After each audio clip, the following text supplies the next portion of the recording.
Hey, Brian. Hey, Keith. How you doing? I'm doing good, but you know what? I'm seeing a typical thing going on here. Or for the second time I've seen this happen. There's empty glasses. And no wine. And no wine bottle. On the table. Somebody's knocking at the door again. Well, could it be Brian Moore? Well, let's go see. No? Who do we have? Chris Rowe. Hey guys, how are you? Hey, Chris. Hey Brian. Have a seat. Thanks.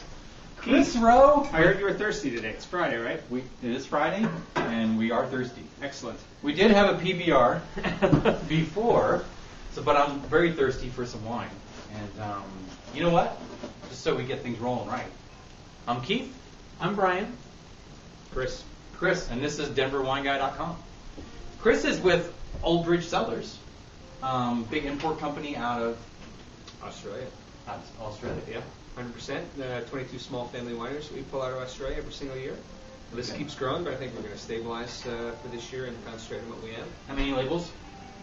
Oh, well, Could you name 22 them all? wineries. I probably could Really? name them all, yeah. Like right now? All right, A through C, sir.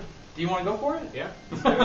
A through Z? A through He's gonna- through Z, so I'll get close. He's yeah. going to name all the wineries he represents. He says there's 22. If I were Brian Moore, that would be a challenge. I think he's got 60 or 80. I've got 22. It's Brian may show up 80. later, so we may really put into the Put him test. to the test. Let's see. Yeah, sure. So there's Ausvicha, Balgownie, Okay. Brokenwood, Chambers, Cullen, skip D, E, F, G, Giant Steps. Giant Steps. That's a good bottle. Hazard Hill, which is part of the Plantagenet line for H. Which against that Innocent Bystander Great stuff. for I. Jasper Hill, Kilikanoon, which we'll taste today. Great stuff. M is from McLarenville, which we have Mount Mary, which is near Valley. Okay.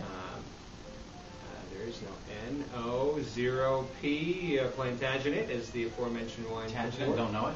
L, Lewin Estate, which we missed. That's Margaret River, Dynamite Bottle of Wine. Okay. John Duval from Barossa Valley, legendary John Duval. Great stuff. Thank you very much. Mac is our own private label. Shoefly, of course, is a label that we put through too. You all know that. Shoe I fly. think I, of course, mentioned Derenberg. If not, I'm going to go back up. And Derenberg by Right. far our largest winery. Yep. A couple of people might be familiar with Yering and Yerenberg, which are two of our smaller producers that we bring in. Yep. Brokenwood, which I mentioned, that's one of our latest acquisitions that we pull out from Okay. the Hunter Valley. Okay. I lost count at 14. We also got a partnership. We have a partnership called Agley Brothers with Michel Chapoutier, which is Oh, wow. actually we have one French wine that's made in the Côte de Roussillon. I love Chapoutier stuff, so we'll and have then to there's get a that. winery called Cambrian, which we make with the same partnership with Chapoutier, and that is in Heathcote with Jasper Hill. I think that is all of them. And that's all Australian ones. All except for that one, the aforementioned French wine, which we only bring in 100 cases to get. Chapoutier. Chapoutier and place for Agley Brothers. Okay, so this is going to be a goofy question, but that's not kosher. The wine. No, funny you should ask that. He just liked the symbol when he was putting his You marketing show that together. to our Yeah. But it is not kosher. He says, though, if that will help sell the wine, he'll lie about it. And say it is kosher, however, it is not. It is about the furthest thing you could get from kosher. However, it does make a great appeal for the capsule, and that has become his symbol, which is part of the symbol with the Kilikanoon wines for 12 years. All right, so I'm going to try to do this. I don't know if you have seen this done before, but you'll notice that we can't use our corkscrew on this particular bottle because You can't? You cannot. Can you? You know, I've actually almost done that before, where I start going into it and I You realize also have there's seen you metal. try to open up a champagne bottle with a corkscrew, too. Never advisable for anyone. You know, I've actually had people come into the store with a broken corkscrew in a champagne bottle. They're just lucky they didn't. They couldn't get any further.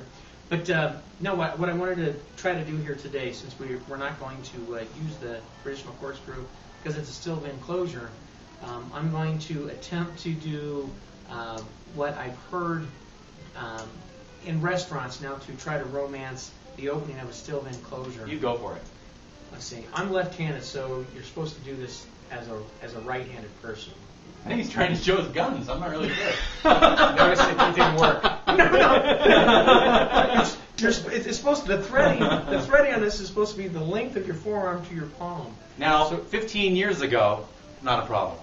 Yeah. There are two reasons why the Aussies use mostly Stelvin closures now, the screw caps. Stelvin Stelvin means there was the person who helped invent it. Yeah. person who helped invent screw It's caps. a screw cap. It's named Absolutely. after him.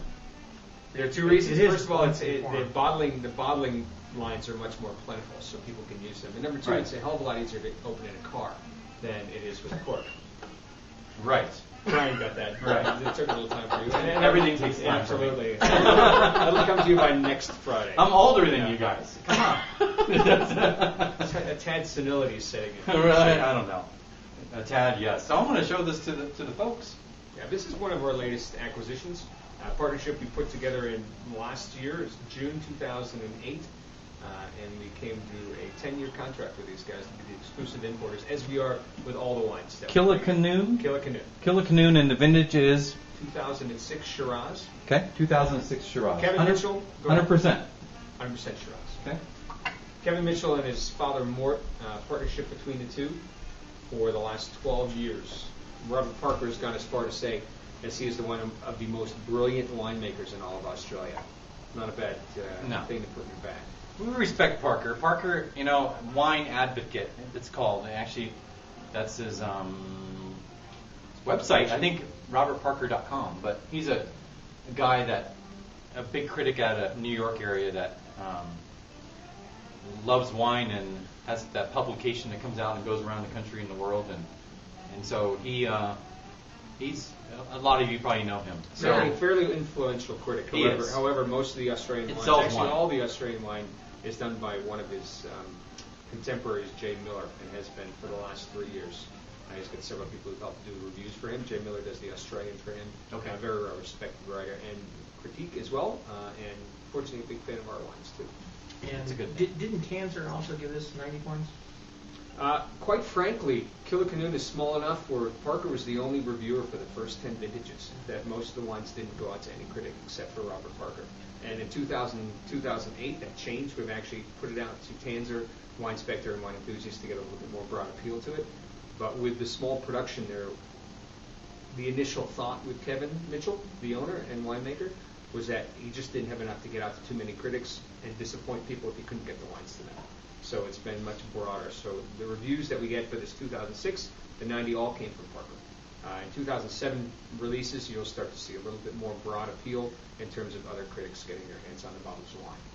I mean, as it is with most wines, you can pick and choose who you want. You don't have to send samples out. And people sometimes will search your wines out if they like them enough. Hopefully that'll be the case with Kilikanoon once everybody gets a feel for what they are, the other critics. They'll start searching them out and putting in their tastings as well. Because quite frankly, this is one of the stars of our portfolio. So we're critics, and we're going to critique this wine real quick. Well, I was just going to We have say, a couple minutes I to would do it. have to agree. I think this guy is brilliant. I mean, when you taste this wine, this is how I remember Australian Shiraz, the pinnacle or the antithesis of how Shiraz is supposed to taste. It's really muscular. It's big. It's robust. But it's jammy. There's a lot going on. There's layers of flavor that's going on here. Elegance to and it. I'm getting a bit of smoke. A little bit. The philosophy that the aforementioned wineries all have in common is to make wine that holds up to the world wine, as opposed to being a wine that's good in just the Australian segment. Kevin judges his wines against other Syrah and Shiraz around the world. And in order to do that, you've got to make an appealing wine that doesn't say, I'm 100% alcohol and I'm in your face.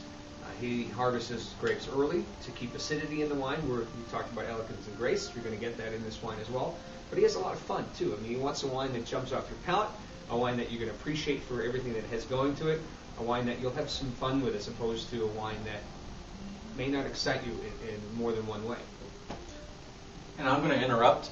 We're going to do part 2 of this, actually, because we're hitting that point. And that's okay. So we're going to stop. This is part 1. And we're going to come back and we're going to finish up on what we think of the wine. And we're going to give it a rating. And we're going to price it. And we'll talk a little bit more. And so for now, I'm Keith. I'm Brian. I'm Chris. And this is DenverWineGuy.com. And as always, thanks for watching. It's a 10-minute segment, so that we stop.